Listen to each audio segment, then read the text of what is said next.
الله الرحمن الرحيم الحمد لله حمد الشاكرين والصلاة والسلام على سيد المرسلين سيدنا محمد وعلى آله وصحبه أجمعين اللهم صل وسلم وبارك على سيدنا محمد طب القلوب ودوائها ونور الأبصار وضيائها وعافية الأبدان وشفائها وصلى الله وسلم وبارك على سيدنا محمد كلما ذكرك الذاكرون وغفل عن ذكرك الغافلون. So today's subject of course interlinks with one of the subjects that I did in previous times in the same masjid, which was regarding the Khilafah, the Caliphate. But Sultan Salahuddin Ayyubi rahimahullah ta'ala was not a Khalifa. He was a Sultan. And he would fall inshaAllah under the hadith سَبْعَةٌ يُظِلُّهُمُ اللَّهُ يَوْمَ الْقِيَامَةِ, that there are 7 people Allah places a shade over them on the day of judgment. The first one that is mentioned is a just sultan, a just king or a ruler. But even though he was not the Khalifa of the time, he gave his oath of allegiance to the Khalifa. So the Khilafah was already established from the time of Al-Khulafa Rashidun, but with successive generations from the Bani Umayyah, many of whom were unrighteous. The successors after them, Banu Abbas, some of whom were righteous and some who were unrighteous. The Banu Abbas continued into that time, the time of Sultan Salahuddin Ayyubi, rahimahullah ta'ala, the successorship of one Khalifa after another. But during his time, meaning at the time of his birth and subsequently after his birth, it was a time of disunity. So you had the Al-Ubaidiyah, who are referred to sometimes as Fatimiyya, but the Fatimi dynasty. They ruled North Egypt, so modern day Egypt, Northern Africa, including Egypt. And they had ruled that region for 300 years. So this was segmenting the Khilafah, the territories of the Caliphate at the time. Meaning there were different claimants to Khilafah at various times in history. So for instance, when the Banu Abbas overwhelmed the Bani Umayyah fled to Spain, conquered Spain and declared a separate caliphate. But the oath of allegiance was given to the Banu Abbas. Now because the Banu Abbas could not reach them in Spain, they were left to their own civilization for hundreds of years. But there was a period of time when the Ubaidis, they referred to as Fatimiyya because they claimed the descendancy from Sayyidah Fatima radiallahu anha. But in reality they were not descendants, they were not ashraf, they were not from the prophetic household. They ruled for a few hundred years over North Africa and Egypt, including for around 90 years, the Haramain, the 2 holy sanctuaries. So Ibn Hajar al-Haytami al-Makki, the famous Shafi'i scholar, he's in fact in the Shafi'i school, when you choose the tarjih opinion, meaning what we call in the Hanafi school the mufta bihi opinion, Ibn Hajar al-Haytami al-Makki is the scholar that we refer back to, one of the scholars alongside al-Ramli, to check what the fatwa is in the Shafi'i school. But Ibn Hajar al-Haytami, he has a book on the Shia which is known as As-Sawa'iq al-Muhriqa, and he mentions the 90-year rule of the so-called Fatimi dynasty over Egypt. And when they ruled Egypt, they ruled also the two holy sanctuaries. He mentions the incident when the man went to the grave of the Prophet ﷺ, and he was a traveler, and he asked for some food from some of the people there. And one of the people took him back to the house, to their own, and had his tongue cut off. And then the man went back to the grave of the Prophet ﷺ with his tongue in his hand and fell asleep. And he saw Abu Bakr Siddiq radiallahu anhu in the company of the Prophet ﷺ, and they placed the tongue back into his mouth, and when he awoke, the tongue was back in his mouth, meaning a miracle, mu'jiza. Of course, this was the belief of people in that time, like Ibn Hajar al-Haytami and others, even Sultan Salahuddin Ayyubi. These were the type of correct beliefs that they had. So Ibn Hajar, rahimahullah ta'ala, not to be confused with Ibn Hajar al-Asqalani, the commentator on Bukhari, he mentions this incident and the period of time when the Fatimi, so-called Fatimi, really they refer to as Al-Ubaydi. The Al-Ubaydi dynasty ruled North Africa. Additional to that, Syria and the Levant was different territories, different cities.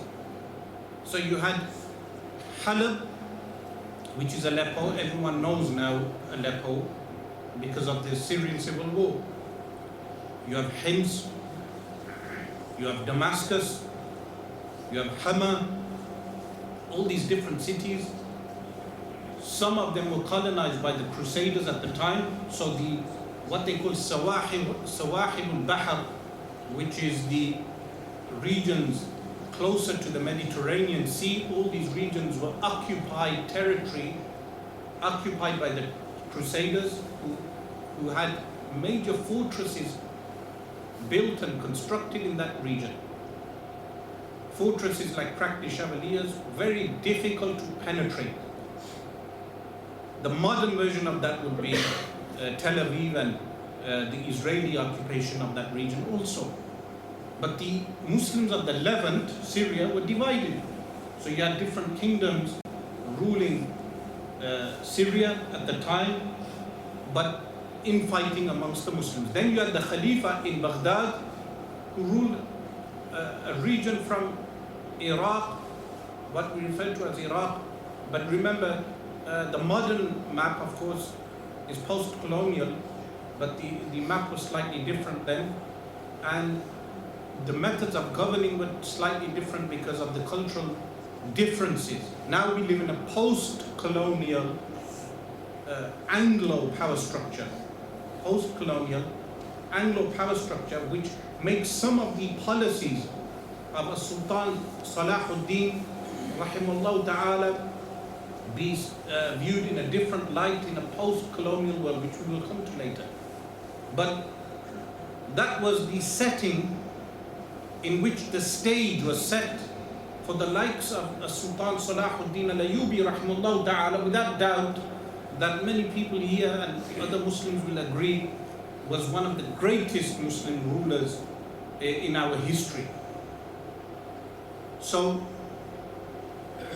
the background relates to Sultan Nuruddin Zengi rahimahullah ta'ala, who sometimes is ignored by populist speakers, meaning some speakers, they may capitalize on the name of Sultan Salahuddin Ayyubi rahimahullah ta'ala, but they will not mention the backdrop to his rule, which consisted of having the right hand guiding him, which was the hand of Nuruddin Zengi. Now, the governance of Salahuddin Ayyubi rahimahullah ta'ala, as opposed to just the history, the governance, is understood better when we understand the biography of Nuruddin Zengi rahimahullah ta'ala.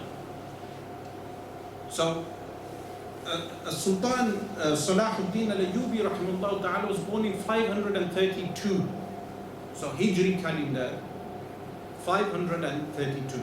Remember, the Crusades had been launched after 1066. So in our island of Britain, 1066 marks the date when the invaders from Normandy entered into Britain.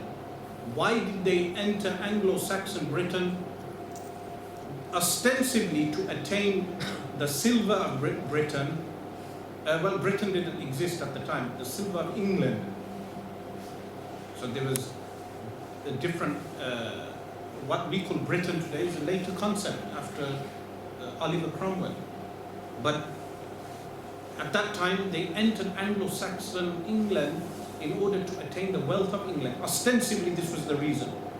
But if you note historically, from 1066 to 1099, what was launched 33 years later, in 1099, was what we term today as the Crusades.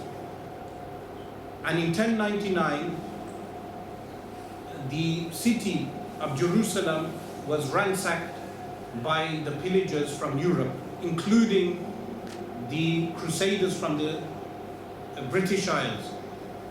So there is a link between the Norman conquest of England and the later invasion of the city of Jerusalem and the pillaging of the city of Jerusalem. This occurred in 1099 CE. 1099 CE. And the city was taken back by the Muslims 71 years later. But the backdrop is that Sultan Salahuddin Ayyubi is born in the year 532 in Tikrit. Now Tikrit at that time, which is in modern day Iraq, it is the same town in which he was born, Saddam Hussein. That's why Saddam Hussein would have elaborate drawings made of himself and an imaginary portrait of Salahuddin Ayyubi. To his credit, he was the only Arab leader to launch rockets into Tel Aviv, to his credit. But of course, Saddam Hussein is another controversial figure. But Sultan Salahuddin Ayyubi rahimahullah ta'ala was born in Tikrit. Now to a Kurdish family. So this shows that rulership was not judged in accordance with ethnicity at that time. Meaning, what is deemed as Arab nationalism today, or pan-Arabism, at that time there was no such concept, because what was deemed important was the religion adopted by the ruler. So despite ethnicity, what was demanded from the ruler is that the ruler be Muslim. But Sultan Salahuddin Ayyubi rahimahullah ta'ala, his name was Yusuf, and Salahuddin is his laqab, his nickname. His kunya is at Norman is Abu Muzaffar. Born into this family of Kurds, his father rahimahullah ta'ala was one of the advisors to Nuruddin Zengi rahimahullah ta'ala. So Nuruddin Zengi was an elder to Salahuddin Ayyubi rahimahullah ta'ala. Initially, Nuruddin Zengi rahimahullah ta'ala was the ruler of the city of Halab, inheriting the city from his father. Now these were Turkic people. So Nuruddin Zengi was a Turk, thin, brown in color, meaning that is the physical description given for Nuruddin Zengi rahimahullah ta'ala. He inherited rulership from his father, but later in the year 549, he conquered the city of Damascus. So this was after multiple attempts to take the city of Damascus from a Muslim ruler. He wrestled the control of the city of Damascus, which is always central to that region, the city of Damascus. Whoever rules Damascus has the pivotal upper hand with the neighbors. So today, whoever rules Damascus has a pivotal upper hand over the surrounding area. This is a historical and geographical fact. Damascus is a vital city, and this is why Al-Imam al-Mahdi radiallahu anhu, in the end of times, he will make Damascus his capital. Damascus will be the capital of Al-Imam al-Mahdi radiallahu anhu. The Messenger of Allah sallallahu alayhi wa sallam, describing the city in one hadith, gives the description of the city like a womb. The way a womb stretches, this city in the end of times will contain many refugees.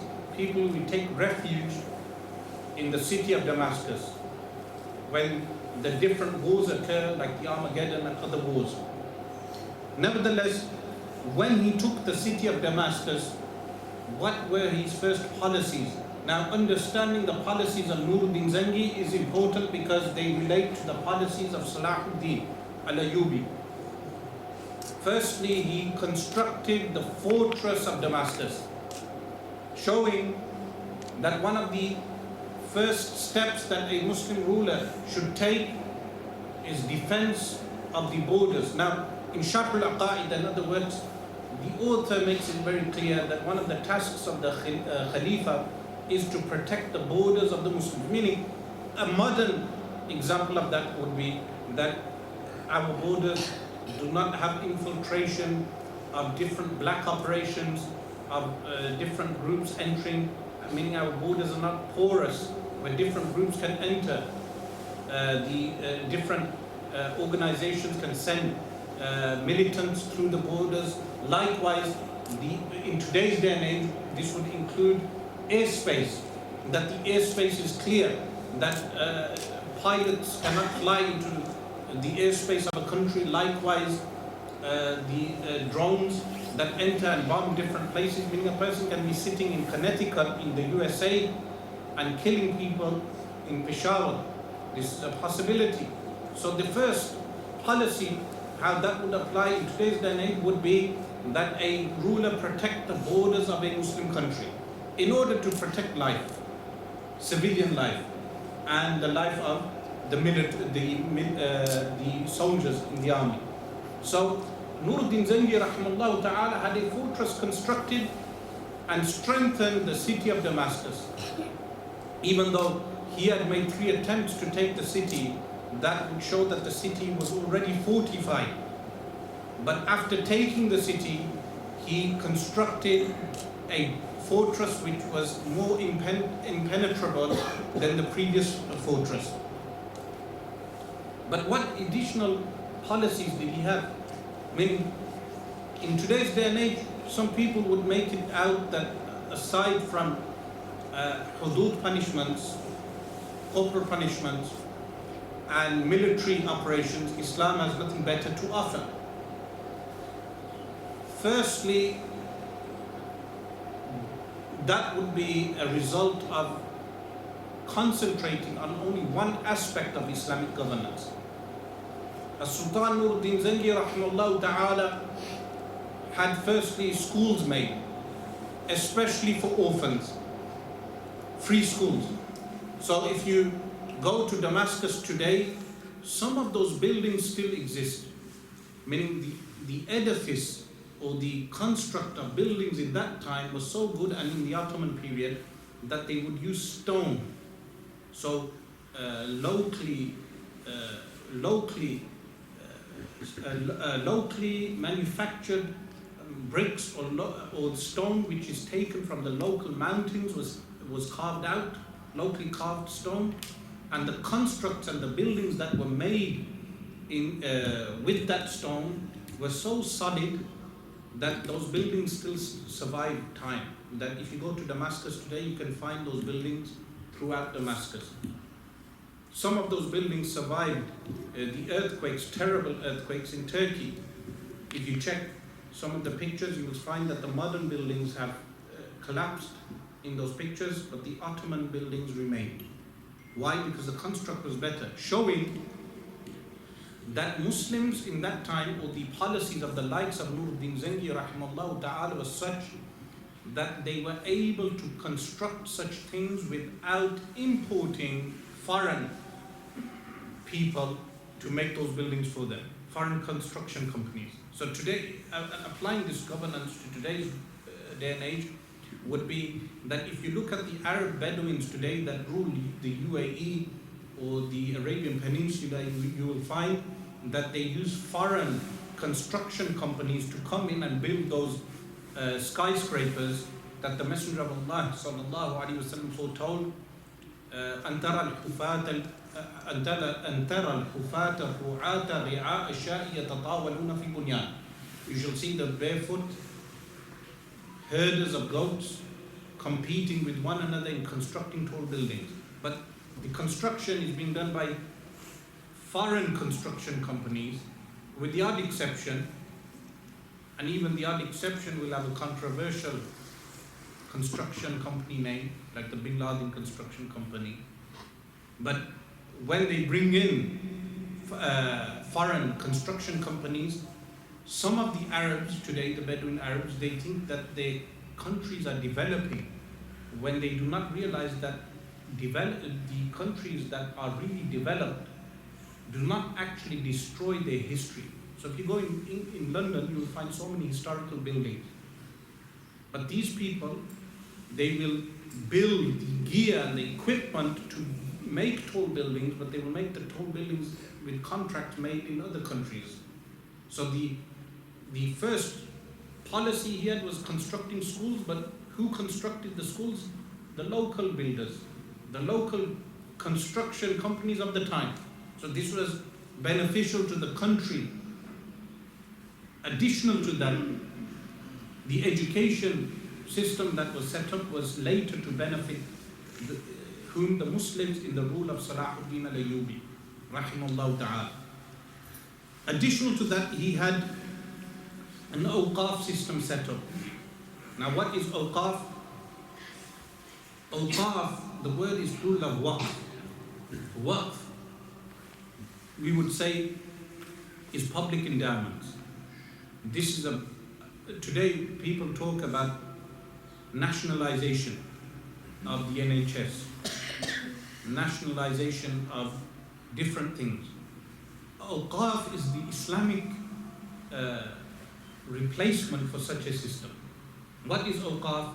That there is a fund, and from that fund, those things which benefit the public are funded, meaning funding is placed in those things, like hospitals.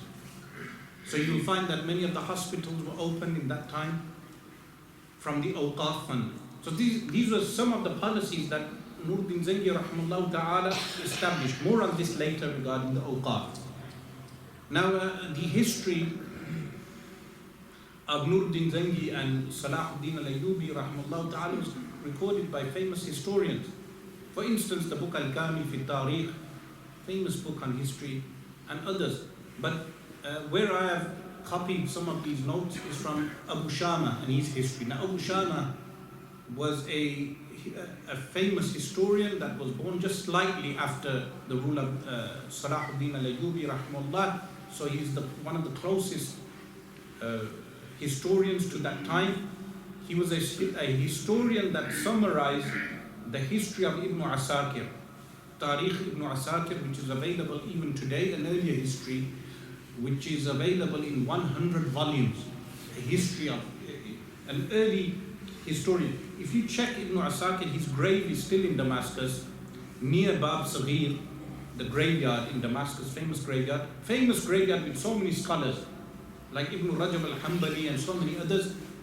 But before entering that graveyard, there's a direction to enter the graveyard, there is a roundabout. On the roundabout, there is a grave. When you go near the grave, it has a plaque that this is the grave of Ibn Asakir, the historian. So to the credit of the people there, that they have preserved their history, that they did not demolish the grave, they left the grave on a roundabout and placed a plaque. Now you could imagine if Bedouins were there ruling that area, they would have demolished the grave and demolished all the Bab Saghir. The likes of ISIS and other terrorist groups, they would have demolished all that history. But if you go around Damascus, you will find so many historical sites that have been still preserved up to this day from the time of Salahuddin Ayyubi and other periods of time. So Abu Shama mentioned some of these things. Now, later when Al-Madinatul Munawwarah would be governed by Nuruddin Zengi rahimahullah ta'ala, by extension of Salahuddin Ayyubi rahimahullah, Nuruddin Zengi rahimahullah ta'ala had a fortress constructed in Al-Madinatul Munawwarah also to protect the city. Remember, the Ottomans fortified these constructs later, castles and fortresses that were built around the cities. These fortresses existed up to 20 years ago. Meaning in Makkah al-Mukarramah, if you went to Hajj or Umrah over 20 years ago, you would have observed the fortress of Makkah al-Mukarramah. But of course the Bedouins had the fortress removed, demolished, and replaced with corporation hotels, meaning hotels belonging to Western corporations. So this is also the lack of governance in the Muslim world today, that the funds that come through Umrah and Hajj, those funds are going into the pockets of Western Anglo corporations and not back to the Muslims. But of course, these things must be the deals that are struck or made when the West will back a particular government with weaponry.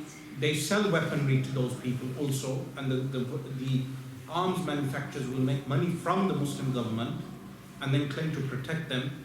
But then they will make deals that any revenue you are attaining from the Hajj or the Umrah or anything else, we should have permission to build hotels like the Hilton Hotel and others in the Haramain. So this is another policy that we can learn from the likes of Nuruddin Zengi rahimahullah ta'ala, that the funds that are in the Muslim world, the revenue is returned back to the Muslims. So he had a fortress constructed in Al-Madinatul Munawwarah, and also a river directed towards Mount Uhud.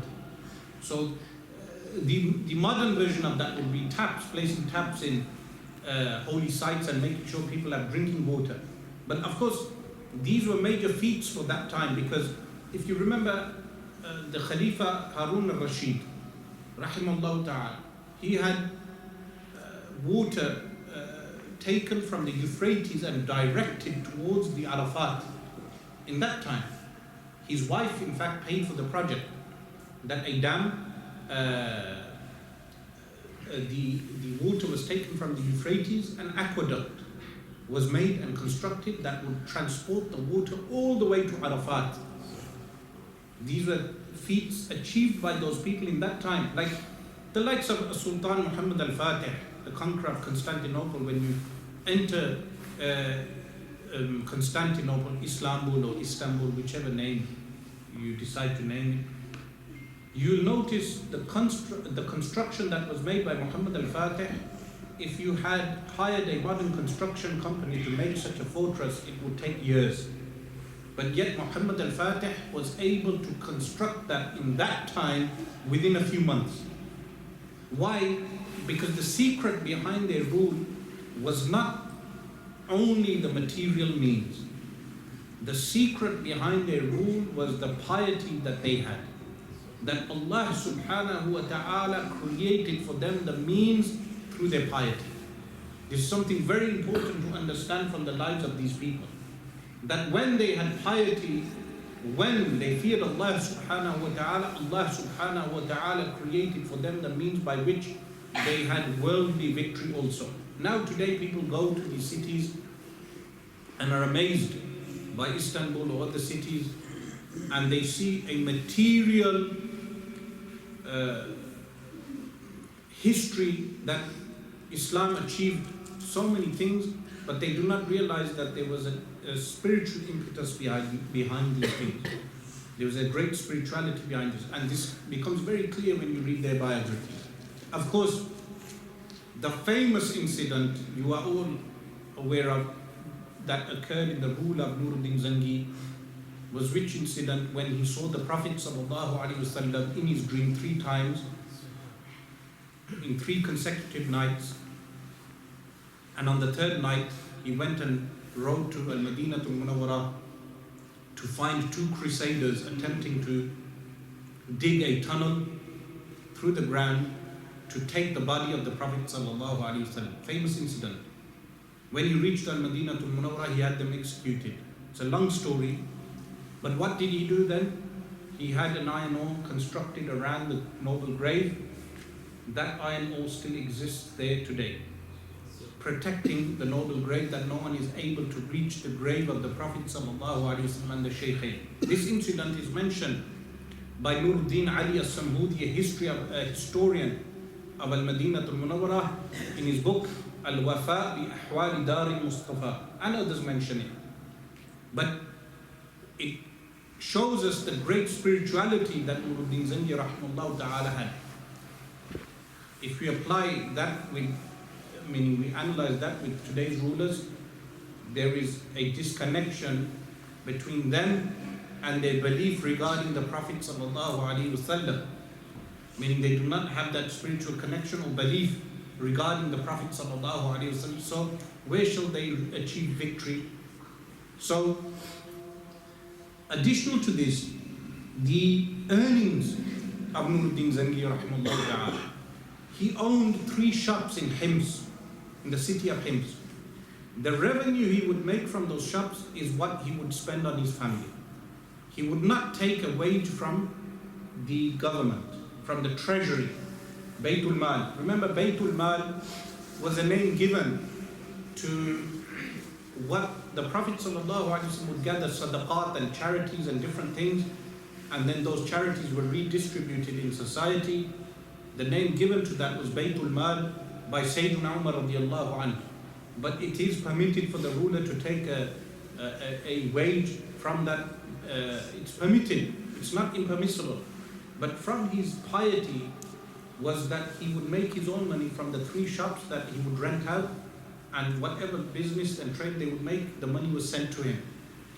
Sometimes the money would go low, and some members of his family would complain. And then he would reprimand them, saying, "What do you expect of me to give you money from the Baytul Mal, the treasury of the Muslims, when that is the wealth of the nation? I cannot give you that wealth." But this was his own personal piety, rahimahullah ta'ala. He was Hanafi in school. So Salahuddin Ayyubi, rahimahullah ta'ala, was Shafi'i in school. And Al-Imam Nuruddin Zangi rahimahullah ta'ala was Hanafi in school. Of course, they were Ahlul Sunnah wal Jama'ah, meaning Ash'ari and Maturidi, not the later creeds that came in from Najd of Muhammad bin Abdul Wahhab. These are later inventions and later concepts that had no root in that time. Because you have to remember, they lived before the time of Abu al-Abbas Ahmad bin Taymiyyah. Abu al-Abbas Ahmad bin Taymiyyah came after. He came with a few unique positions, like his positions on the names and attributes of Allah, which had some roots in earlier Hanabila, whom Abdul Rahman bin al-Jawzi refuted. But unique positions like prohibiting the visitation of the grave of the Prophet ﷺ, or deeming istighatha, seeking help from the Prophet ﷺ, as shirk. These were later positions forwarded by Ahmad bin Taymiyyah. They were not known in the previous centuries. Then what happened is Muhammad bin Abdul Wahhab adopted those positions and declared the Uthmaniyun, the Ottomans, as mushrikeen polytheists, using that as a weapon to wage rebellion against the Khilafah. So in that time, people were followers of the schools of thought that existed up to that time. Later, the schools are only 4. Previously, there were a few other schools that dwindled with time, like the Zahiri schools and other schools. But then the Sunnis adopted one of the 4 schools. So Nuruddin Zangi was a Hanafi in school, and he would apply the fatwa from the Hanafi school or the Shafi'i school, depending on where the maslahah, the benefit was for the Muslims. So what happened, his strict nature was such that at one time he had a sheikh that he had i'tiqad in belief in regarding his piety, because these people believed in the piety of what the Sunni Muslims refer to as awliya of Allah subhanahu wa ta'ala, friends of Allah subhanahu wa ta'ala, who exist in every age. So there was a particular person that he had good i'tiqad belief in regarding his piety. He would send him gifts at different times. One day it reached him that this pious man is playing something similar to polo. So the sport polo, which the English upper class play, they actually took that sport from Central Asia. It's a Central Asian sport. And it reached him that this pious person is playing polo. So Nuruddin Zengi wrote a letter to him saying, I am disappointed that a man of your status, plays something of this nature, meaning riding horses and going after a ball. So the pious man wrote a letter back saying that we live on the borders where we have the enemies, meaning the Crusaders, attacking the towns and villages regularly. If we do not train the horses to run all the time, the horses become lazy. So we use the sport to train the horses, which of course is permitted in Sharia. But this shows the strictness of Nuruddin Zengi rahimahullah ta'ala. He accepted the excuse from the Shaykh, and he accepted the excuse and allowed him to continue playing these sports. But what does this tell you? The training of the army is something necessary. That in every age, the ruler must ensure that the army is always training, not like these Bedouin armies we have now, that they sit around with the gun and half of them will not even know how to use the gun. No, the army must have regular training around the year, even if there is no war. This is something that rulers must adopt. What other policies did he do? There are taxes which are known as like dariba. Dariba is a tax on traders, and ushr is a 1/10 tax, which is taken from some of the people. Additional to that, maks is also a tax. Sultan Nuruddin Zengi rahimahullah ta'ala removed all these taxes, which is interesting because we live in a time where the world, the post-colonial world with the Anglo power structure is ruled by the IMF and other banking systems. So it is virtually impossible for some rulers, ostensibly, outwardly, that they can avoid taxes. So some of them would want to place taxes on the people. But of course, this goes back to the issue of economy. But Nuruddin Zengi, remember, at that time, Muslims were more economically independent. So the currency at that time was gold and silver, and then inferior quality coins, which were less quality than gold and silver. Those coins were in circulation amongst the people at that time. So if the gold became less, then the prices would go high. And if the gold was in abundance, then the prices would go down. But they were not controlled, the economy was not controlled by the foreign powers at that time. So it was possible for someone like Nuruddin Zengi rahimahullah to remove some of the taxes. So some of the taxes were removed. Now, I do remember Boris Johnson mentioning in one of his speeches that he would take the policy to relieve people of taxes, because he quotes Ibn Khaldun, which I found interesting. Now Ibn Khaldun has his famous book, the Tarikh, the history, and he's a Tunisian scholar, and he also has a Muqaddimah, which is one of the first early works on sociology. But he quotes Ibn Khaldun as saying that if taxes are lowered, this can increase economy. Now, I never bothered checking that quote. Of course, the person citing the quote is unreliable, a known liar, Boris Johnson. But the quote was interesting, because reading the biography of Nuruddin Zengi and seeing that he lowered the taxes. Why would he have lowered the taxes? Because sometimes the traders need the additional money when they retain the additional money, this leads to prosperity amongst the traders and the merchants. When there is prosperity amongst the merchant class, there is more distribution of wealth, because they would need to hire workers and pay their wages, and the money then is distributed easily. But if the government is raising the taxes, when they raise the taxes, then the money is kept by the rulers and not redistributed. Now in the case of Pakistan, raising the taxes recently, in the past year, the money is going back to the IMF. The money is not being redistributed amongst the local population. The money is going back to the IMF because they need to pay the loans. I think 13th loan that they have taken from the IMF. But this was an interesting policy of Nuruddin Zangi rahimahullah ta'ala. Likewise, Nuruddin Zangi rahimahullah ta'ala would hear complaints directly. So when the local people in the city of Damascus especially would have a complaint, he removed the middle people. Now, what did he do? He opened something known as Darul Adl. Darul Adl, the place of justice in Damascus. I'll go on to that later, but prior to that, what happened was Nuruddin Zangi rahimahullah ta'ala was training using again a sport which is used for warfare.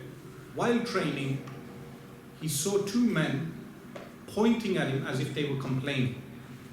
So he sent one of the people to inquire what were they complaining about.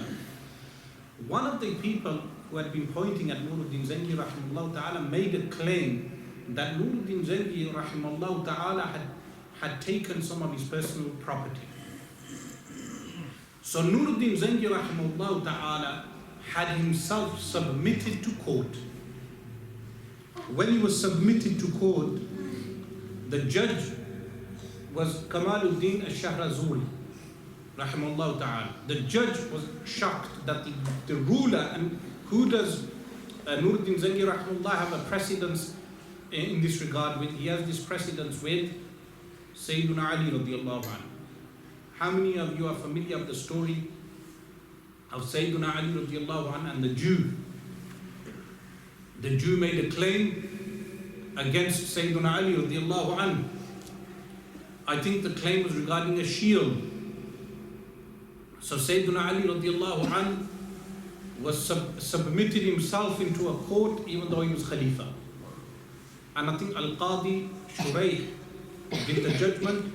The judgment was in the favor of the Jew. When the judgment went in the favor of the Jew recited the kalima, meaning the shahada, accepted Islam, entered the fold of Islam, and said, I only did this to test the justice of Islam. Famous incident. But Nuruddin Zangi took the man to court, but Nuruddin Zangi won the case. When he won the case, he gave the property, whatever that was, to the man as a gift. But he only allowed himself to go to court. He said, I knew that this is my property, but I wanted to show the people the justice of Islam. Meaning, the purpose was to show the justice that Allah subhanahu wa ta'ala has ordered Muslims to carry out on the face of the earth. So, the opening of Darul Adl was a court which was opened in Damascus, and he named it Darul Adl, the abode of justice. The reason for this was that some of the ministers of Nuruddin Zangi, when Damascus was conquered, they divided some of the land. Some people made complaints that the land was taken without justice. Additional to that, those ministers were disputing amongst themselves for a share of different land. So the main complaints were made against the uncle of Salahuddin Ayyubi, whose name was Shaykh Asrar. When the complaints were made against the uncle of Salahuddin Ayyubi, the reason being that the judge Kamaluddin would give the correct judgments and everyone would comply. But the uncle of Salahuddin Ayyubi would not comply with the judgments. So Nuruddin Zangi commanded that a court be opened called Darul Adl. As soon as this was done, Sherko went to and met the other ministers and said, none of you should file a complaint against me. We should resolve this amongst ourselves, because I do not want Nuruddin Zangi to think I am unjust. So straight away they resolved all the differences amongst themselves. When this occurred, Nuruddin Zangi praised Allah subhanahu wa ta'ala. But how did the Darul Adl work? The Darul Adl worked that Nuruddin Zangi himself would spend 2 days a week in the Darul Adl. Himself, listening directly to the complaints of people. But he would not be alone. He would have jurists, fuqaha jurists, and judges, qudat, attend court also to give judgments. So 2 days of his week he would give to Darul Adl. Now imagine if rulers were just today in every city in the Muslim world, in every city or in every major city, you had the minister of a city sitting in the court for 2 days a week, listening directly to the complaints of people. How much justice would be served to the people? I mean, this is one of the policies of Nuruddin Zangi, rahimahullah ta'ala. Who were his advisors? The advisors of Nuruddin Zangi, rahimahullah ta'ala, one of those advisors was Shaykh Umar al-Malla. Shaykh Umar al-Malla was from Hims, the city of Hims. Why was he called al-Malla? This related to his occupation. But he was a pious man. Every Ramadan, Nuruddin Zangi rahimahullah ta'ala would request from him bread to eat. Remember, eating from pious people as blessings. So Shaykh Umar al-Malla would send simple loaves of bread to him to eat. Nuruddin Zangi in the month of Ramadan would not eat anything else except the simple bread that Shaykh Umar al-Malla would send to him. Now what happened was when Nuruddin Zangi rahimahullah ta'ala ascended to power in the city of Halab, the ministers and the governors, they complained. They said that there is disobedience, meaning no law and order in the city of Halab and the surrounding areas. The only way of resolving this is by having people crucified and having terrible punishments for the thieves and for the brigands and the criminals. Meaning going beyond the boundaries of Sharia. Not applying Sharia correctly, but going beyond the boundaries of Sharia. This was their suggestion, the governors. So one of them said, Nuruddin Zangi will never accept this because he was known for his piety. The only way he would accept this is if Shaykh Umar al-Malla wrote this to him. So they approached Shaykh Umar al-Malla. When they approached him, Shaykh Umar al-Malla wrote a letter to Nuruddin Zangi rahimahullah ta'ala telling him that there is corruption, there is criminality, and no law and order in the city of Halab and the surrounding areas. The only way of resolving this problem is by placing strict punishments, meaning beyond the Sharia. So the letter reached Nuruddin Zangi rahimahullah. He turned the letter around and he wrote words to the effect that Allah subhanahu wa ta'ala knows the benefits of his masalih, what is in the benefit of his creation. Whatever Allah subhanahu wa ta'ala has legislated is sufficient. We do not need to add additional laws, meaning punishments, additional punishments, because what Allah subhanahu wa ta'ala has legislated is sufficient. And he sent the letter back to Umar al-Malla. When he sent that letter, Umar al-Malla read the letter out to the ministers and he said this. First he read his letter, his own letter, Umar al-Malla's letter, saying this is the letter of the ascetic to the king. Then he turned the letter around and he read the response of Nuruddin Zengi, and he said, this is the response of the king to the ascetic, meaning the ascetic should have advised him, but instead Nuruddin Zengi rahimahullah was the one who advised him. But in another version of this narrative which I've read, is that when Nuruddin Zengi observed that in his kingdom there was, when he ascended to power, he realized that there was, in Damascus this occurred in Damascus. So not when he ascended to power, when he conquered the city of Damascus, he realized that there was no law and order. Umar al-Mallah was the one who advised him that just apply the Sharia and do not go beyond that. Allah subhanahu wa ta'ala, with the blessings of the Sharia, Allah subhanahu wa ta'ala will create law and order in the kingdom. And this is what occurred. This is a great lesson for the rulers today, that when they rise to power, that some of them fear what will occur if we apply Sharia law. So some of them suggest we do a gradual, step-by-step process by where we apply Sharia. Recently, the Sultan of Brunei applied the hudud punishments, meaning by law. So he was given criticism by the Western world and the Western media. But alhamdulillah, Allah subhanahu wa ta'ala kept him in power. I mean, he is still in power. The Sultan of Brunei is Shafi'i in school, in madhab.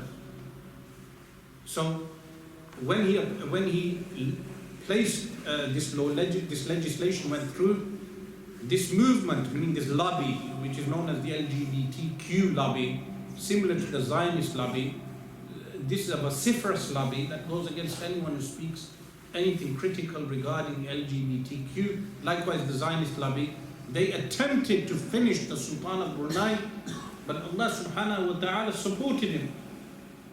But likewise, other rulers, when they come into power in Muslim countries, they fear the backlash of applying Sharia law. Of course, what we mean by Sharia law is applying Sharia law correctly according to the four Sunni schools. Because what we observe is the terrorist organizations like ISIS and other groups misinterpreting Sharia law and being unable to apply Sharia law correctly. Because there is a rule. That rule is that the hudud punishments, the corporal punishments, are not carried out during civil war. If there is no law and order, civil war. If there is civil war, not law and order, civil war. If there is civil war, the hudud punishments are not carried out. You must wait until the civil war has stopped and then carry out the hudud punishments. So these are simple rules that are not applied. Likewise, which I mentioned previously in the talk on the caliphate, the beheadings, public beheadings and displaying of heads, this was something prohibited by Sayyiduna Abu Bakr as-Siddiq radiallahu anhu. Someone may say, this occurred in the Battle of Badr. Yes, but the heads were not displayed in public areas. It occurred on the battlefield, but the heads were not displayed in public. So these groups, what they do is they display heads in public, and this causes hatred towards Sharia law. This is one of the many things which why people despise Sharia law. So the additional policies of Nuruddin Zengi rahimahullah ta'ala relating to iqta'. Iqta' is giving portions of land to the soldiers. So what happened, the army of Nuruddin Zengi rahimahullah ta'ala, which comprised of thousands of people, the land that would be conquered, he would give farming land to those soldiers. But he would place the name, the title deed, on the name of the children of the soldier. So if the soldier died, who will inherit the land? The children. If the child was mature, then Nuruddin Zengi rahimahullah ta'ala would give them the land to farm and benefit themselves.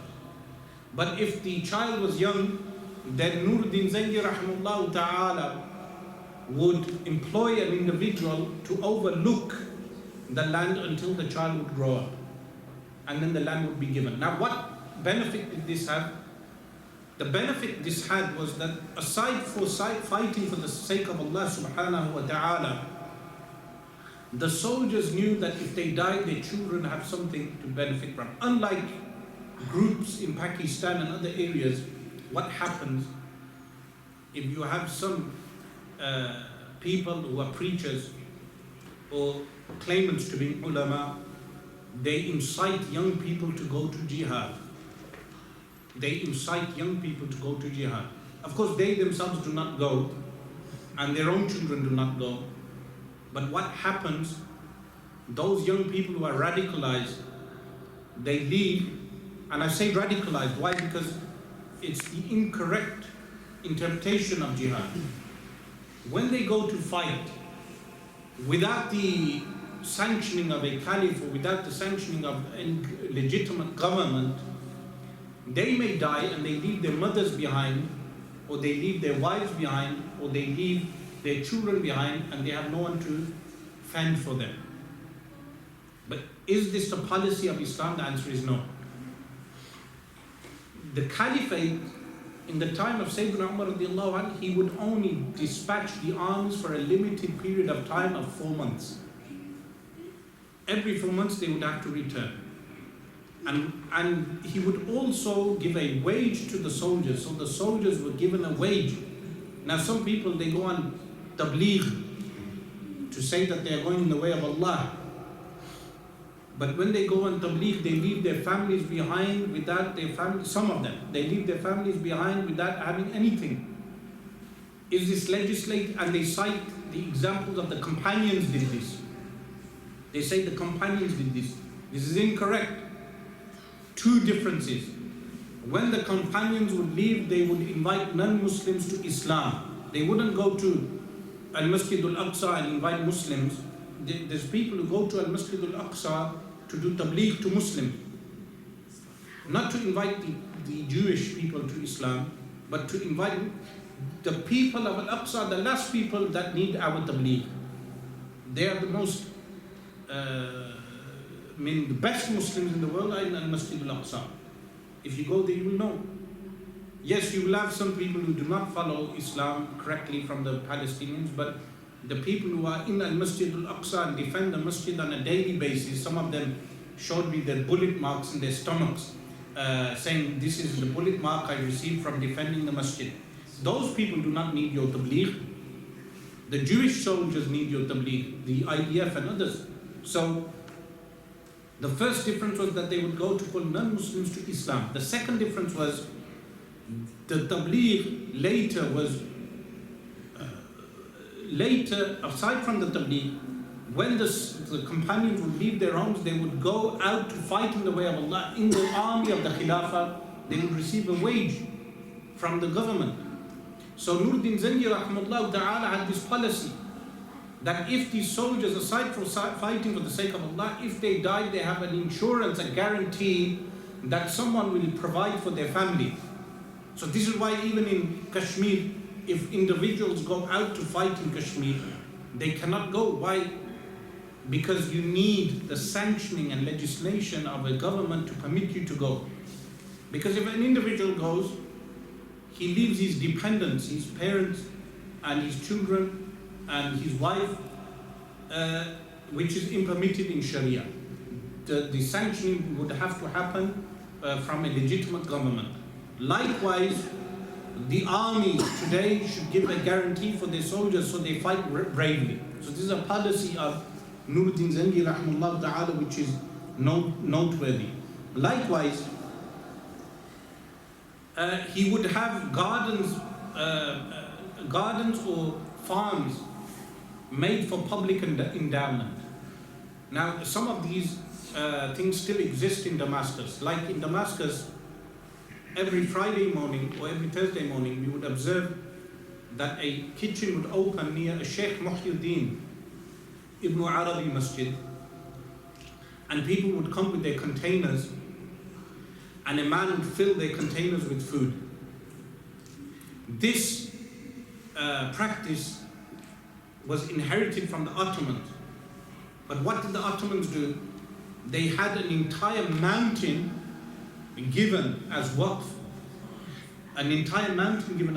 as public endowment. Whatever produce would come from that mountain was distributed amongst the public for free. An entire mountain. Some say it's Jabal Shaykh. Why it's called Jabal Shaykh is because in relation to a Shaykh Muhyiddin ibn Arabi. Others say because the snow covers the mountain and the snow makes the mountain look like an old man with a white beard. So they call this mountain Jabal Shaykh.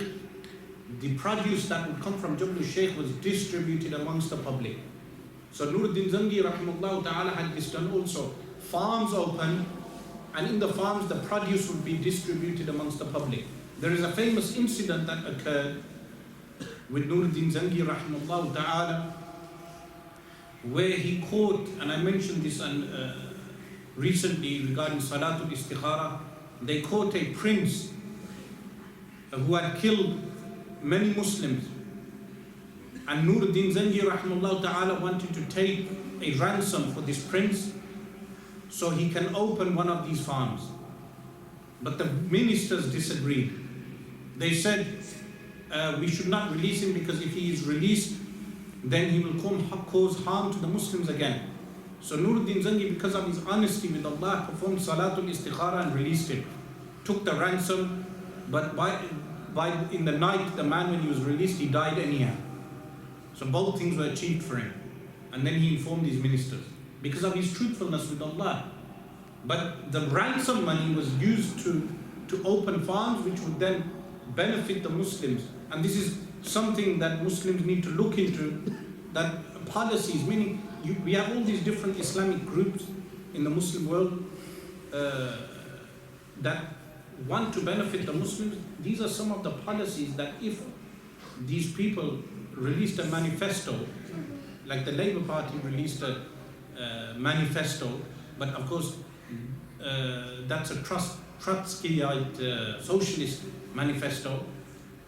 If Muslims had a manifesto where they mentioned the policies of the Khilafah when it is reformulated by Muslim rulers, what are the economic and social benefits for the Khilafah for the public? Because the public will not look at other policies, they will look at the economic and social benefits that the Khilafah will have. So a redistribution of wealth or awqaf of farms and different places where the produce of those farms will be distributed amongst the poor. Additional to this, he had al-khanat open. Al-khanat is public houses. What do we mean by public houses? Not the pubs that we have here. Public houses means lodgings for travelers. So when travelers would come, to keep them safe on the road, different lodgings were open, some of them free, funded totally by the government, so travelers and traders can have a safe route. But even if someone did this in today's day and age, they could have this subsidized by the government, meaning cheap residency for people, a cheap hotel system, like in Hajj. If the government subsidized some of the Hajj, what would happen? The hotel prices would go down. Why are the hotel prices high? Because of the corporation. But the prices of the hotel should be kept at a cheap price. So this was one of the many policies of Sultan Nuruddin Zangi rahimahullah ta'ala. The amount of money that was spent on these awqaf, the public endowments, was such that every month 30,000 gold coins were spent. 30,000 gold coins. Now, I was saying to someone on the way here that if Pakistan reintroduced just the Chandi rupee, because in the 1950s, Pakistan had the Chandi rupee, the silver rupee. If they reintroduced a Chandi rupee in Pakistan, this would greatly benefit the economy. Why? Because a Chandi rupee, if you save the coins and you open them up, you have a small container, you save the coins, you open them up in 50 years, would the value have diminished? The answer is no. You open them up in 100 years, would the value have diminished? No. Inflation would vary, but the real intrinsic value would remain in the gold and silver. So Pakistan should have a policy where they reintroduce the Chandi rupee. Of course, the IMF and others would wage war against Pakistan. But this usage of coins, silver, gold and silver coins, was what benefited the economy in that time.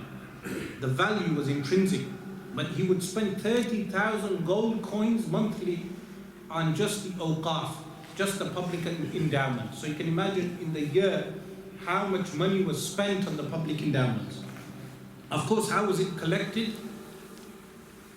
One of the means, even though he had the ushr and the maks and all the different taxes relieved, if you gathered just the sadaqatul fitr, the zakat of the wealth of the Muslims, the jizya, and also the kharaj, these were different sadaqat and different things.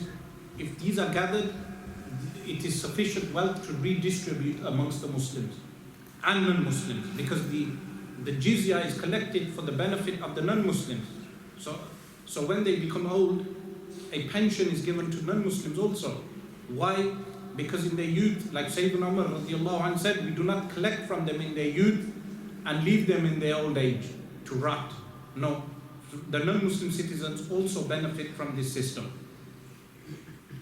Sultan Salahuddin Ayyubi rahimahullah ta'ala had a Darul Hadith constructed. A Darul Hadith this Darul Hadith was one of the first Darul Hadith constructed in Damascus. And what he would do in the Darul Hadith is that the scholars of Hadith would sit down and they would recite the Hadith, and the ruler would listen and his ministers would listen, and they would benefit with knowledge. This kind of gathering is still done by the King of Morocco, one of the few rulers who still does this. But it's something that should be commonplace in the Muslim world, that gatherings of knowledge. He would also sit in gatherings of admonition, Sultan Salahuddin Ayyubi rahimahullah ta'ala. But the Darul Hadith was such a thing that it continued into the time of Imam Nawawi rahimahullah ta'ala. So Yahya bin Sharaf al-Nawawi, the Shaykh al-Islam, in his time there was also a Darul Hadith. Even Ibn Salah, the famous author of the Muqaddimah, one of the first works written on Ulum al-Hadith, that first work was written by him in Darul Hadith.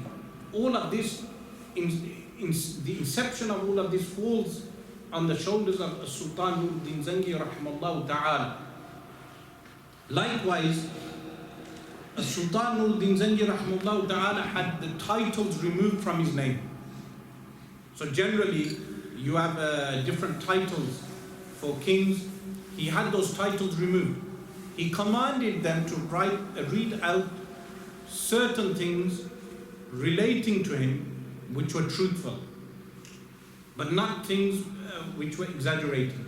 So throughout the kingdom, on the manabir, on the mimbars, on the pulpits, when they would read out his name on Jum'ah, they would not read out all those titles. Unlike the rulers prior to him from the Banu Umayyah and others, they would have grand titles read out. Salahuddin Ayyubi rahimahullah ta'ala avoided this. This is of course due to his simplicity. Why did he drop the taxes? One of the reasons was that one of the ministers came to him and he said, I saw a dream that I was taking a bath outside your door. Now Salahuddin Ayyubi rahimahullah ta'ala knew the interpretation of the dream. He said, this dream relates to dropping of the taxes, and he had the taxes relieved. When he had the taxes relieved, he wrote this to the Khalifa in Baghdad, and he also requested from the Khalifa that they read out on the manabir, on the mimbars, on the pulpits throughout the kingdom, that Salahuddin Ayyubi requests for the forgiveness of the people for any previous taxes. He requests the forgiveness of the people for any unjust previous taxes. And this was read out.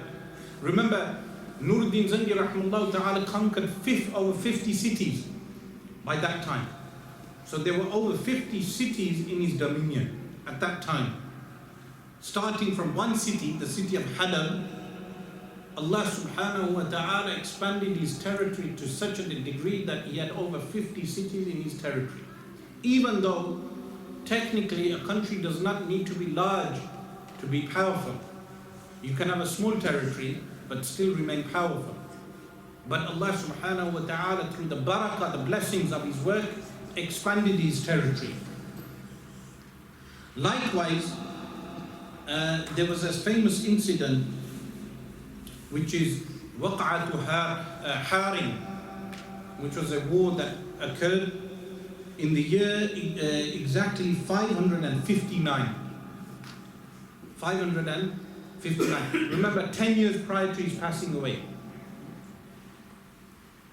When the army was not receiving any type of victory, Nuruddin Zangi rahimahullah ta'ala went to one of the pious people.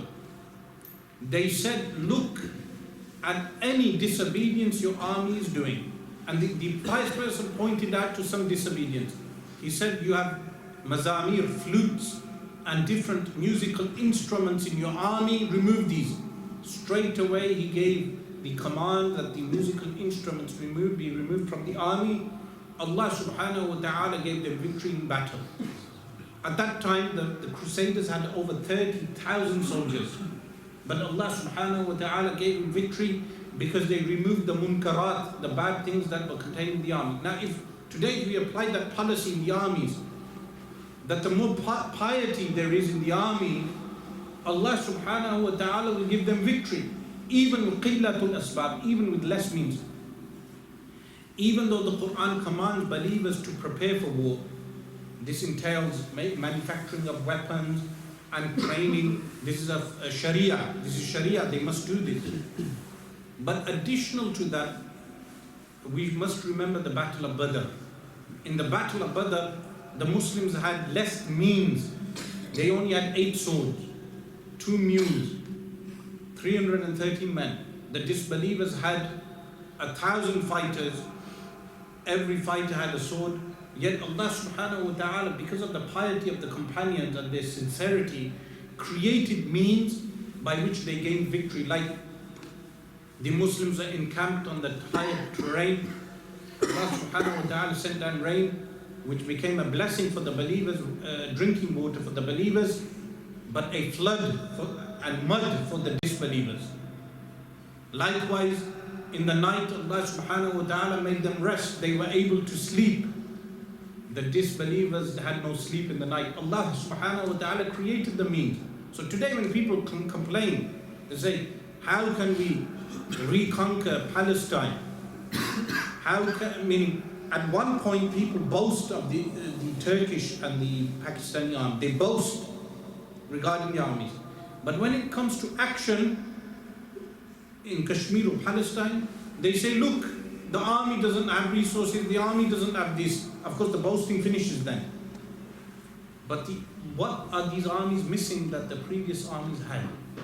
What are these armies missing what the army of Nuruddin Zangi rahimahullah ta'ala had? There is the sincerity and piety that Allah subhanahu wa ta'ala enabled Nuruddin Zangi rahimahullah ta'ala to instill this in the individuals of the armies. So, additional to this, when the incident in Dimyat is a region that was surrounded by the Franks, the Europeans at that time. When this occurred, Nuruddin Zangi rahimahullah ta'ala was sitting in the Dar al-Hadith, and a hadith was being recited, which is a hadith known as musalsal. Musalsal hadith are those hadith which are recited from the Prophet ﷺ in the same way. Like if the Prophet ﷺ shook hands with someone, then the narrator shakes hands. Then the narrator narrates from him, shakes hands. This was a tasalsul bit tabassum, smiling. So So the Prophet ﷺ smiled to the companion, and the companion smiled to his student smiled to his student. This hadith was recited. The people requested from Nuruddin Zangi rahimahullah ta'ala to smile. He refused to smile. He said, how can I smile when Dimyat is under attack? Meaning it's an obligation on the Muslims to repel the invaders. What is the lesson? The lesson is that yes, there are times of joyous occasions, but how we today can be joyous all the time when Al-Masjid Al-Aqsa is under occupation, when the city of Jerusalem is under occupation, when Palestine as an entity is under occupation. Likewise in Kashmir, where the people are living in the largest jail today in Kashmir. So these are times when Nuruddin Zangi rahimahullah ta'ala is the role model for the rulers, the role model for all Muslim rulers. Likewise, during this time, meaning during the incident of what occurred in Harim, was one of the soldiers or one of the ministers saw a dream of the Prophet ﷺ saying, tell Nuruddin that the army has dispersed, the Franks, they have dispersed. The soldier or the person in the dream said, how will Nuruddin Zangi believe me? The Prophet ﷺ said to him, tell him and inform him that you one day were on the slope of a hill alone, and you supplicated to Allah subhanahu wa ta'ala with this particular dua that Allah give you victory. Inform him of this and he will believe you. The soldier or the minister went and informed Nuruddin Zangi rahimahullah that the Franks have dispersed. After besieging, they have dispersed, meaning in those days there was no news like there is today. Nuruddin Zangi believed him, but then he said, what sign do you have? He informed him, remember when you were on the slope of a hill and you supplicated with this supplication. So Nuruddin Zangi rahimahullah ta'ala thanked Allah subhanahu wa ta'ala, and it shows also the belief of Nuruddin Zangi rahimahullah, a ruler that had a connection with the Prophet sallallahu alaihi wasallam. No ruler will ever gain victory unless he has that belief, meaning the correct belief, and the Islamic history has shown it.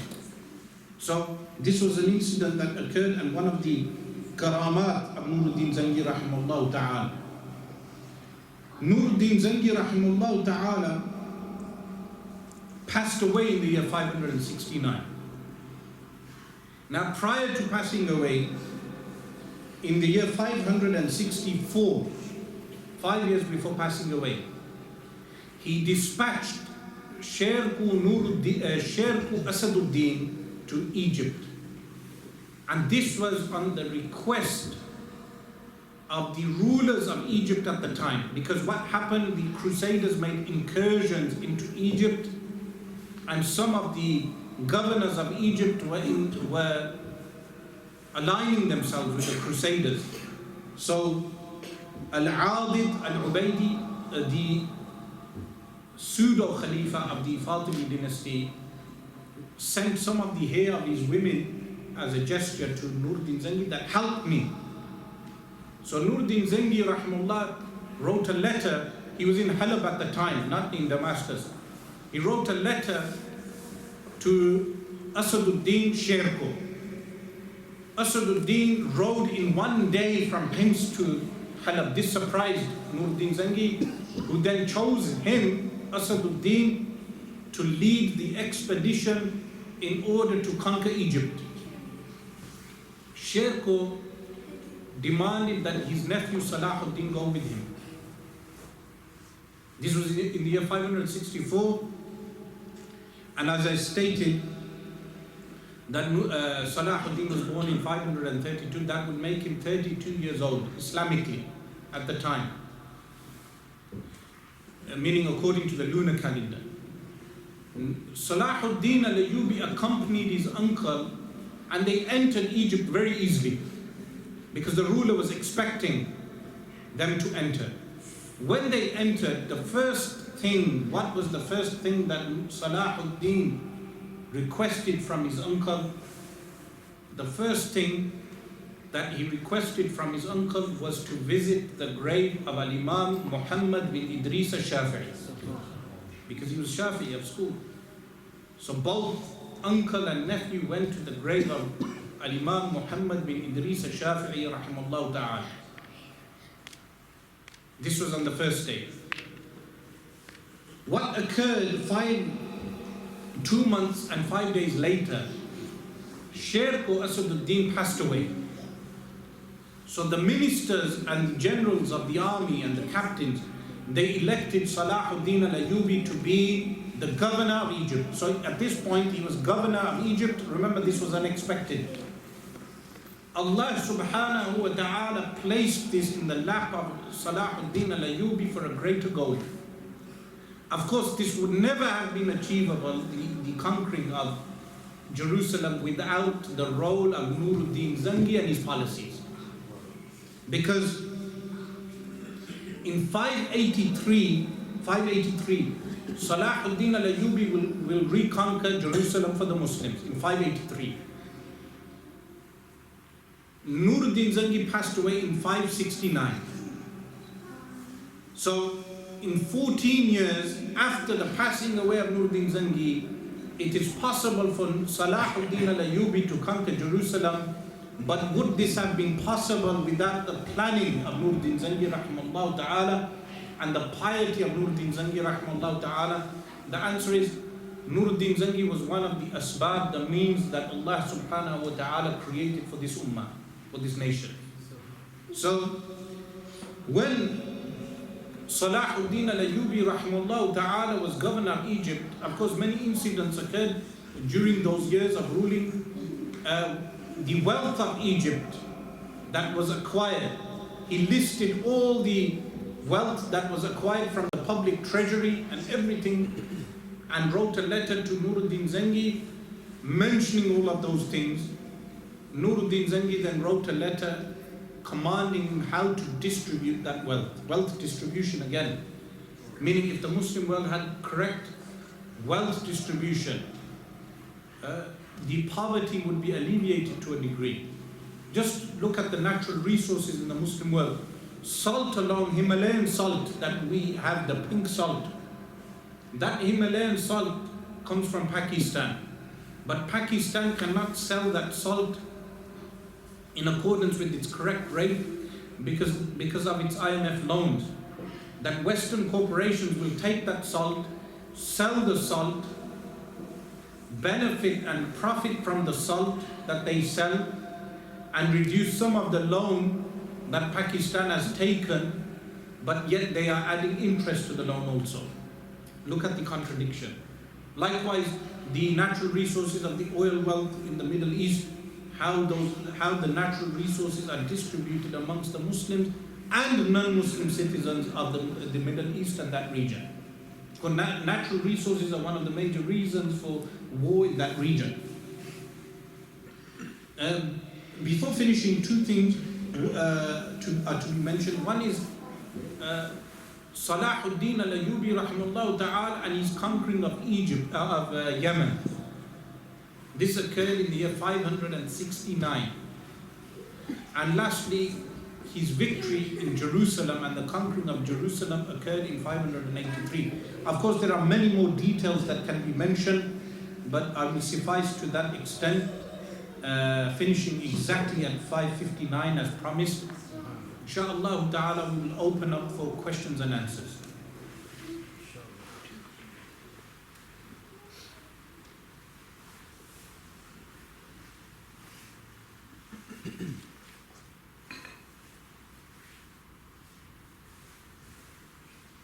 Are there any questions or written questions or?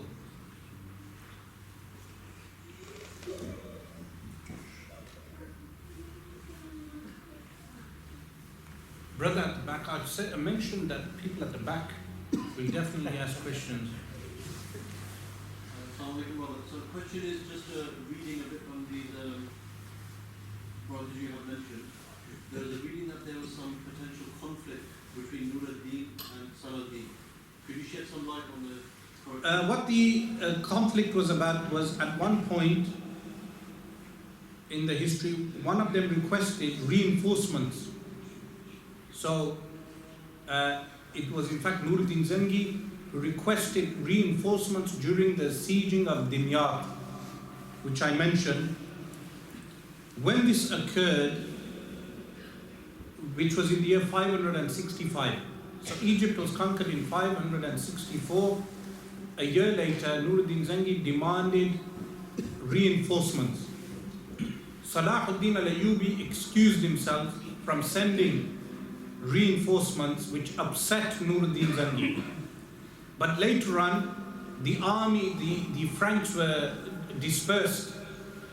They dispersed, and the incident of the dream with the Prophet ﷺ occurred.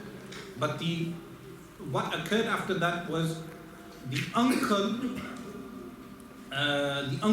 and the father of Salahuddin, who was still alive, advised Salahuddin al-Ayyubi to never be treacherous with Nuruddin Zengi. What happened?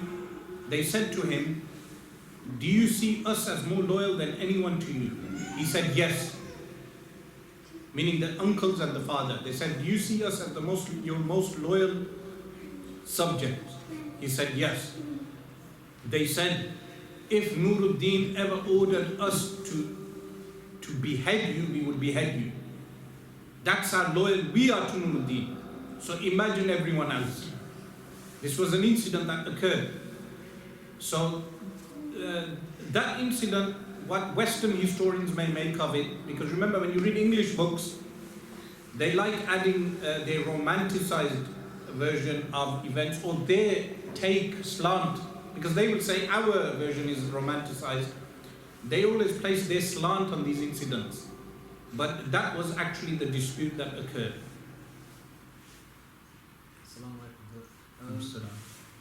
When you look at our states, generally speaking, on an individual, collective basis, whether it's locally, nationally or globally, what hope do you see for the Ummah, economically, politically, socially, going forward? Remember, hope is always there, because despair is one of the major sins.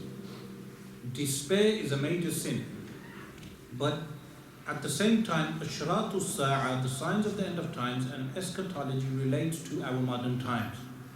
We must always look at our current situation in the light of what the Prophet ﷺ foretold in the end of times, as well as what is an obligation upon us. As long as we are doing what is an obligation upon us, we should never despair. Assalamu alaikum, Shaykh.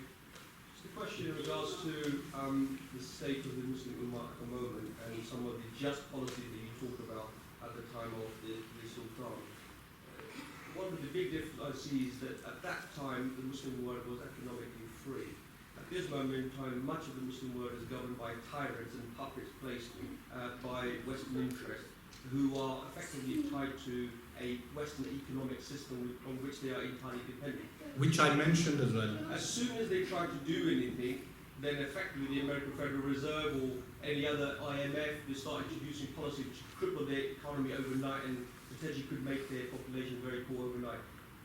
Could you suggest any possible way as to how the current Muslim world can perhaps move away from whole interdependence on this Western economic system, which in many ways is crippling their nations because they're forever paying the interest? See, the practical step for rulers would be, meaning this would be the practical step I would take, is people who are specialists in their country in economics, as well as Islamic rulings related to economics, a body of consultation should be formed, which as far as I know, no Muslim country has done. Meaning a specialist body of consultation where you have people from all backgrounds advising the government with regard to, meaning a think tank, which as far as I know, no one has done. Even Pakistan with the current government, they have not formed a think tank with regard to economy. even though Pakistan has the talent to do so, meaning within Islamabad University or other good universities of Pakistan, you have enough people who are even educated in the West, who have the know-how regarding economics, as well as people who are trained in Islamic finance and Islamic economics. So the first step would be to form a body, a think tank that can correctly advise the government. Secondly, what I mentioned in my speech, if you were here, that we live in a post-colonial Anglo power structure which controls world economy. So I said the policies carried out by Nuruddin Zangi would be seen in a different light today. But one of the steps that I believe that should be taken by Pakistan is reintroducing the Chandi coin. Now, I am not well versed on economy, but as far as I have heard, that there is an international law that prohibits reintroducing, those of you who are well informed can tell me, reintroducing silver and gold as a currency. I've heard of this. When some Muslim rulers tried to do this, perhaps in North Africa by Gaddafi, he wanted to introduce gold as effectively currency of Africa. We know what happened to him in terms of his... Pakistan is a different case. But as soon as you attack any policy... Why Pakistan is a different case? You see, what Gaddafi wanted to do was replace the paper money with gold. I'm not suggesting to do that straight away. Reintroduce a Chandi rupee, which is different, meaning you still have the rupee, the paper rupee, but you just reintroduce one coin, which is made from silver. This is the first step. A country like Pakistan can never be invaded easily. Even a city like Karachi cannot be invaded. I guarantee you, any government of the world who tries invading even a city like Karachi, they cannot hold the city of Karachi. It's a crazy city, meaning our nation is crazy. You cannot take over Pakistan. That's why there are so many people attempting to sabotage Pakistan through different means. But Pakistan can never be invaded and held. Even if, like Iraq, the way they invaded Iraq, they can never do that with Pakistan. And this is a good thing. But the first step taken by Pakistan should be reintroducing the Chandi rupee. This would be the first step. Meaning, at the moment, they cannot get rid of the IMF and the Federal Reserve totally. But another step is the retaking the natural resources. Forcefully taking the natural resources, meaning the army should step in and take the resources of the country. This is something, these are the only practical steps I can think of now. But like I said, if the first step is not taken, which is forming a think tank, when you have hundreds of brains and minds far superior than our own, they can come out with great solutions to this economic problem. But if governments are carrying out their own solutions with one individual's advice or two individuals, and some of them may be former workers for the IMF, then we will continue with just the lemon price in Pakistan, I think is how many rupees, 150 rupees or whatever poor economy that they have at the moment. But Yasha, during the past 20 years, the Pakistan government after the government, during the past 20 years, so much of the World Bank's money has been borrowed into Pakistan, for which Pakistan is paying huge riba, so much that these alternatives which you are suggesting, they are the very practical ones. But before that, how we overcome this huge bridge? We have done during those 20 years, all the consultants, Pakistani originals, qualified in the World Bank's finance systems, and they are rooted there, and that's a big hurdle. One thing I would suggest regarding that is with the interest that has accumulated, I've heard of some developing country, one particular developing country, and again, don't take me on these facts, that they refused to pay the IMF the interest. They said we will pay the original loans without the interest, and this was accepted. So this, I believe, may be achievable, but they can Well, pay if back. that has been accepted, then this has been disturbing me, which I have expressed out, and that's a good precedence then, Yes. if that is correct.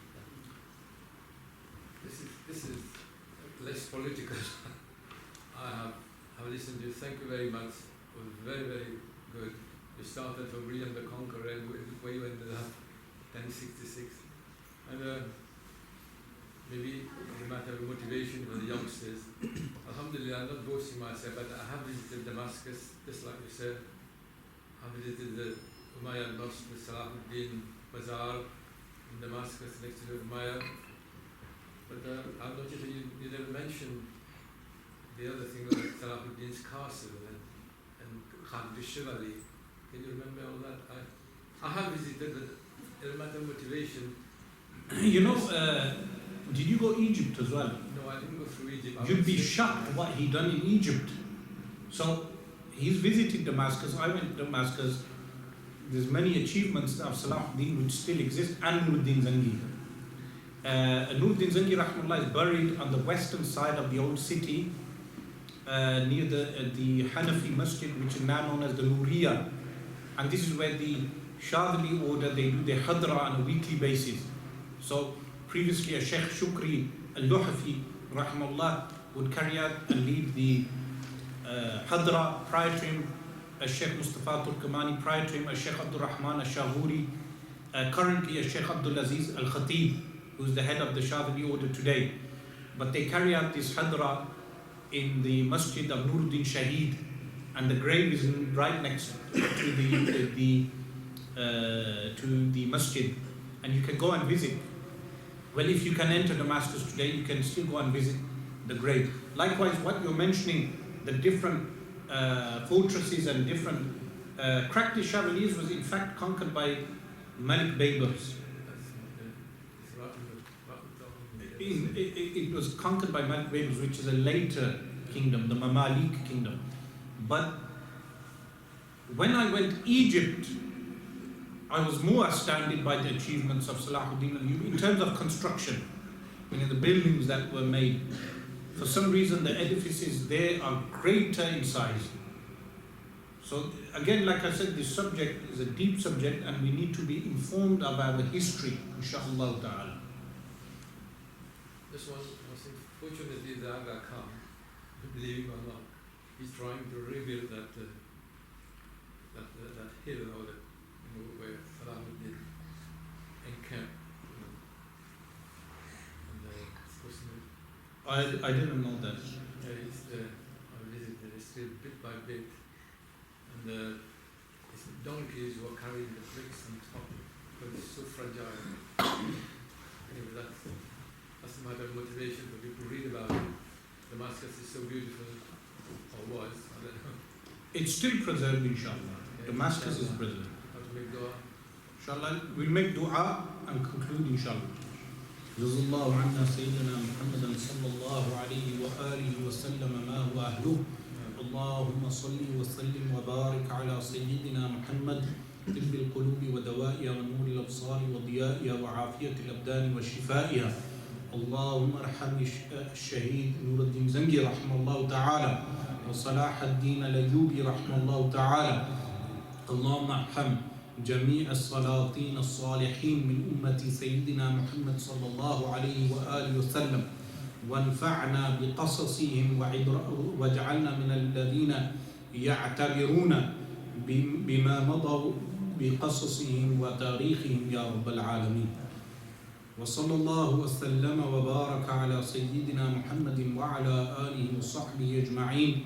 سبحان ربك رب العزة عما يصفون وسلام على المرسلين والحمد لله رب العالمين.